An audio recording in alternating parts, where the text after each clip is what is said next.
So when people ask me, why do you guys take road trips? For me, there's really three reasons. Number one, because we can. Number two, because if you just sit around, you're just going to get old.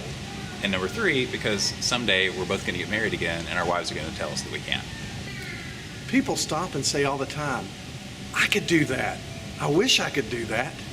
I think the secret behind our trips is the fact that it's something that people can almost do, but it's not a reality for most people because of their jobs and their responsibilities. Trying to get out and take a trip like this isn't something they can do every couple of weeks. But they see in us two guys that can, and they realize that they can live their dreams through us. Dude, we are on a road trip.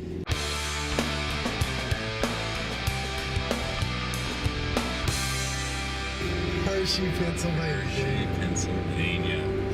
I'm not talking Hershey, Indiana either. It's the Hershey of all the Hersheys. Do you know, dude, that I once won a candy bar creating contest in Hershey, Pennsylvania. It was called the He-She Bar. It was half for a man, half for a woman. And what were the two halves? Well, the men's half was dark chocolate, and the women's was white chocolate with strawberry cream in it. We won all kind of prizes, but I gave them to somebody. Hey, we're here at Twizzler World in Hershey, Pennsylvania. Have you ever seen so many Twizzlers? Twizzlers everywhere, Twizzlers of every type. People come from all over the world to get their Twizzlers. Right here at Twizzler World in Hershey. Kev, this is not Twizzler World. This is not Twizzler World. Hershey World. Chocolate World. Chocolate World. What about all the Twizzlers? Hey, it's Kevin from Ken and Kevin Road Trip, and we're in Hershey, Pennsylvania. That's right, home of chocolate. And we're here at, where else? Chocolate World. And what do people do at Chocolate World? They come by the thousands, by the tens of thousands, by the hundreds of thousands. And what do? They buy the same chocolate they buy at the store back home.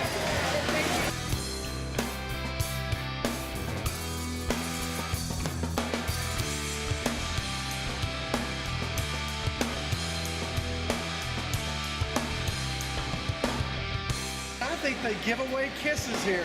Evelyn, thank you so much. You're welcome.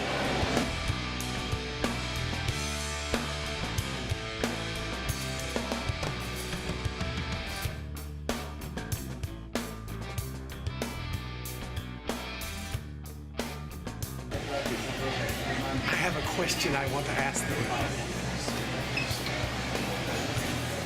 It's locked.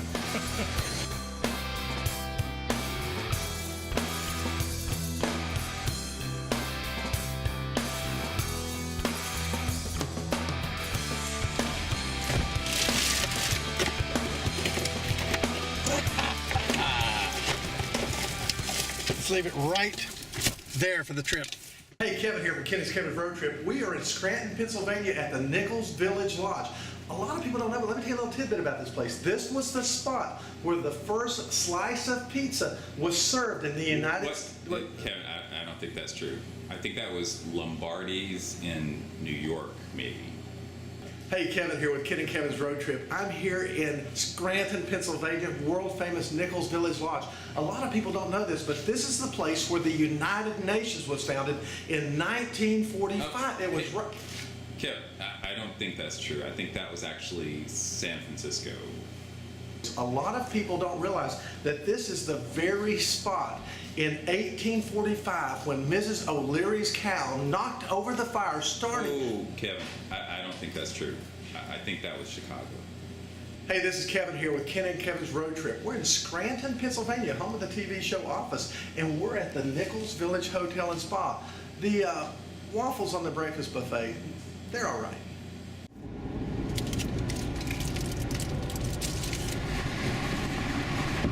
So how is it, dude?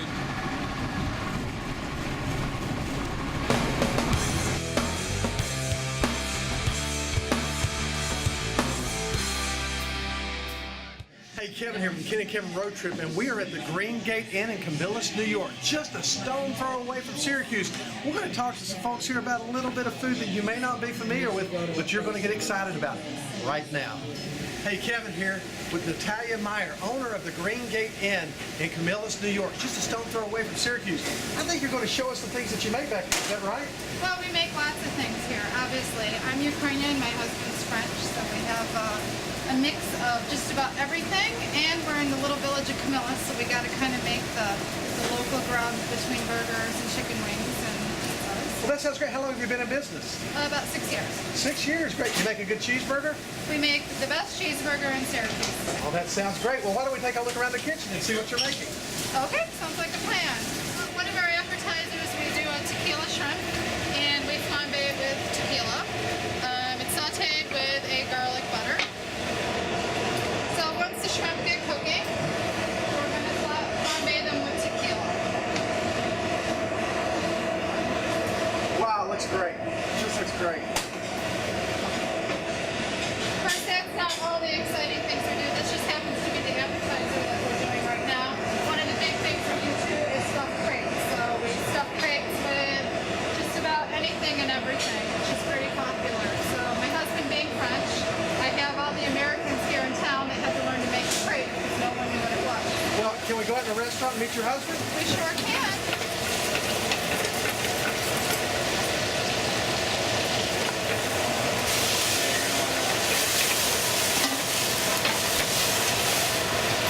We're here at the Green Gate Inn with Natalia and Philippe, husband and wife, owners of the establishment. So I hear you guys have an interesting story about how you met and how this place began. Well, it's actually a pretty crazy story. My whole family, they're Ukrainian, and my parents were born in Germany and in France.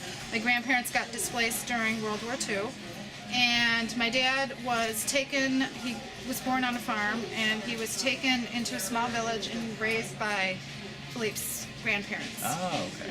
So over the years, I did a lot of studying to try to find my grandfather's family, and I traveled all over the world, and I dragged my father all over. We ended up in Strasbourg, France, and we met. And I said I was going to find the best-looking, nicest guy, marry him, and then I dragged him back to the United States. So here we are. That was the mistake. And that's the short version of the story. I guess our whole idea is we're in a little town and we try to make everybody feel like they're home. And it's a tough job to own a restaurant, especially in today's day, That's awesome. but we love it. Philippe, Natalia, thank you very much. Thank you guys for coming in.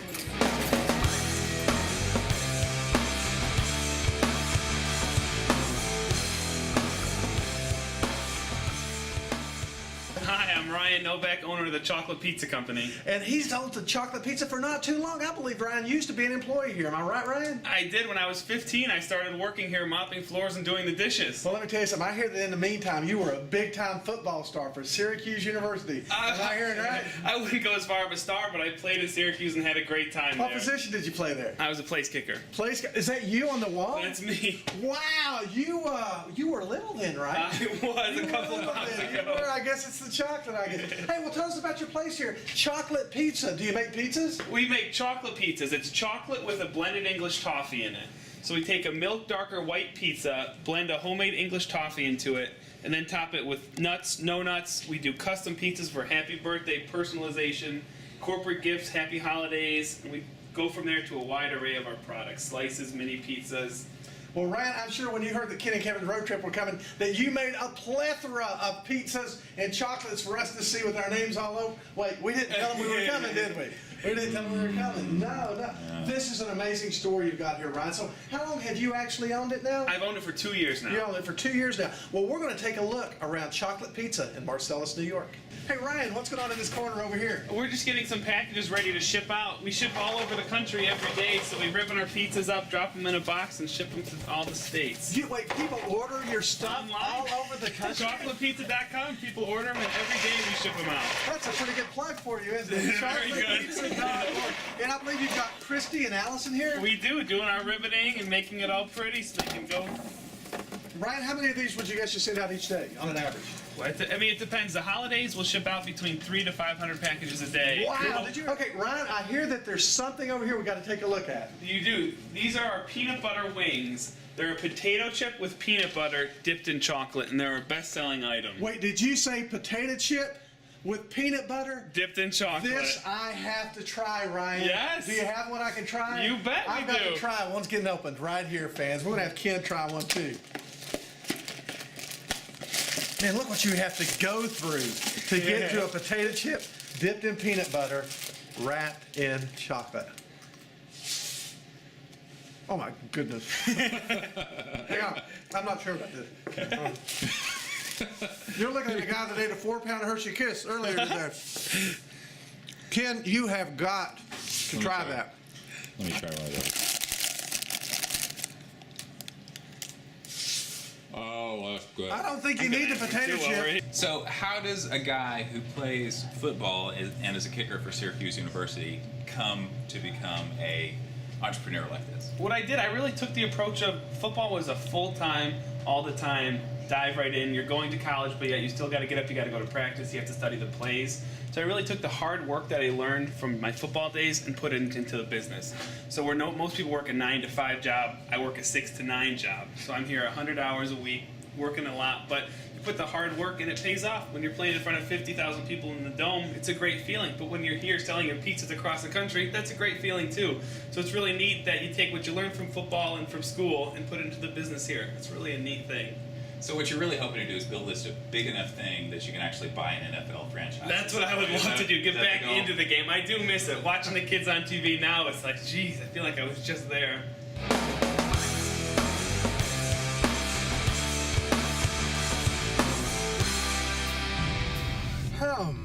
Well,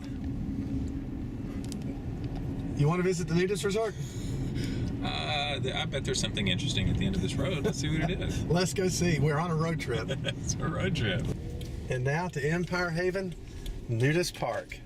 Let's see what we get into here. Hey, Kevin here with Ken and Kevin Road Trip. We're in Moravia, New York, which is not too far from Syracuse, at the Empire Haven Nudist Resort. I'm here with Amanda and Serica, who work at the resort, and as you may notice, they have their clothes on. Hey, let me ask you something, Amanda. How long have you been working here? This is my 3rd year. Your 3rd year. Serica, how long have you been here? This is my 4th. Now, do you ever get embarrassed working at a nudist resort? Not at all. Not at all. Never? Not once? No. Not one thing has ever happened. Tom Selleck's not ever come running across the grounds naked No. or anything like that. No. And embarrassed. So what made you, did you see an ad in the paper? What made you want to work here? Actually, my mother is the manager, so I ended up working here with her. And I date her brother, Yeah. so. Okay, well that works Yeah. out. So we date is her brother a nudist? No. No. Okay. which we don't really get to see the outside as much, unfortunately. Yeah. It's kind of secluded in here, Yeah. so there's Do people ever drive up in their cars and get out and they're already naked? Does that ever happen? Yes. Yeah. Actually, that's a lot of people's preference. Just they come right in. Yeah, or they call and ask if they're allowed to, and Yep. yeah. Well, are there many young people here, or are most people on a weekday like today? I noticed that most of the people are older. Are there a lot of young people here, families, that type It of thing? varies from age. This is a family-oriented nudist resort, so you have kids that are babies all the way up until 80 years old. Wow. Do you ever have weddings here? We actually We actually recently just did. did last week. Did Up you at re- the pond. We have a pond back there, so. Did they wear clothes or did they do it nude? I know that she was nude except for a veil, so. Well, anything else happen around here that you think people would be interested in knowing about? Any funny experiences here or anything like that? We do have like different events throughout the whole year. We have a huge clam bake. A lot of people enjoy that. Then our festival, we just had that last week. That we get a lot of people. They do little seminars teaching people, Massages. yeah, and stuff. like whatever they find themselves, good in or whatever. They'll come and set up a little thing, and if it's arts and crafts or massages or anything like that. So I don't know. It's very interesting and And the people different. here are really nice. Well, the I have- nicest people I've ever met in my life. The nicest you've ever met? Yes. Of course, like you said, you don't get out much. No. So you can't do shit. Okay. Let me ask you one more question. Do you ever have delivery people that show up? Yeah. That All you the kind time, of, yeah. you kind of notice they're trying to look around and Yeah. that kind of thing? Yeah. Does that happen? Yeah, Yep. we do, and then we have the occasional few that'll look down and Yep. just You hurry can up tell and go just about by their red business. face. Hey, this is Ken with Ken and Kevin Road Trip. I'm here with Mike at Empire Haven Nudist Resort in Moravia, New York. Is that Yep, correct? That's correct. And so tell us, Mike, what do you do here? I am actually a groundskeeper here. I've been coming here for about 14 years now. I came here when I was 5 the first time, and my grandparents have raised me here pretty much, and I absolutely love this place to death. So my first question for you, Mike, is why do you have clothes on today? Well, actually, today I was actually supposed to be doing a lot of work, like physical labor, raking and moving with the tractors, but it rained for 3 hours, 4 hours this morning, so I'll just sink right in with the tractor. Gotcha. And I don't want to tear anything up. I already got in trouble for that a couple of times. But so. 98% of the time, no clothes. 98% of the time, no clothes. When I'm running around on the golf cart or when I'm doing things that just involve at least pants, I'll have pants on. Like weed whacking, I don't do that naked. A lot of people ask me that. A lot of my friends have asked me that. Why do you work naked? The weed whacking does seem especially dangerous. Yeah, in the naked. nude Yeah, state. yeah. So, is there a girlfriend, or you live here by yourself? Actually, I live here by myself. My grandparents own the trailer, but since I'm up here for the summer right now, I've been just kind of hanging out myself, just going with the flow, basically. So, what's the craziest thing you've ever seen happen here? Oof. There's been a lot over the years. From a kid, like a teenager's aspect, there's been times where that golf cart that I have there, we've had that thing two wheels sideways to the point where it's almost no return and we're rolling over. But actual like crazy stuff is more or less during the Northeast Naturist Festival. A lot of different people come in, and there was a gentleman this year who was actually under the influence of some illegal substances, I'm to understand, and Right. was hanging from the rafters trying to dance. So Okay. there. And what became of him after that incident? Were there police Actually, involved? No. We very calmly, politely, can you not do things like that? And he just sat He down just and politely asked. to yeah, stop. he was really nice about it. Really down to earth guy. He just was on. I think if I'm to understand correctly, it was mushrooms that he had Gotcha. taken, and he was walking around going like this and all sorts of things. So we were all keep an eye on him. Okay, Mike. One last question. Okay. How does the dating scene work around here? Do you date women in the camp? Do you have to go outside? And if you go outside, how does the nudism There thing was work? a young female who I dated for about 3.5 years, 3 years, something like that. Here, she actually, I met her when I first started coming here. I was about 5. She was about 4, and we grew up together. And then when I was about 14, I think she was just getting ready to turn 14. I was just getting ready to turn 15. I asked her out. We dated for about 2.5 years. I think 2.5, 3 years exactly, and it was not as different as people think it would be different up here because of the fact that we are very not open about things, but if you have a question, you basically ask. And one of the big things about this campground is it's a very, very family-friendly oriented campground. So if her parents weren't there, or my parents needed to go, or my grandparents needed to go into town or anything like that, there was a village to raise the children. Gotcha. So any of the kids here that, I joke around. People who ask about the kids in that matter, because I give tours here a lot when I work. People ask about that a lot, and they're like, "Well, I basically just say there's a village to raise the children, and if the children get out of line, somebody in the village will hit for or pinch hit for the parent if the parent's not around." Gotcha. But I think it's actually been a better experience growing up with a village than just just a quote unquote normal parent thing. Right. Because some of the people here are some of the best people you'll ever meet, and there are some people here that are awesome people, just real down to earth, know the flow of life, know how things go, can really, if you need advice, can help you out in pretty much any situation, and they're just honest, sweet people around here. Gotcha. So, but thanks for letting me be part of this. It was pretty All right. cool. Thanks, Mike. Great meeting you. Great meeting you guys too. Take care.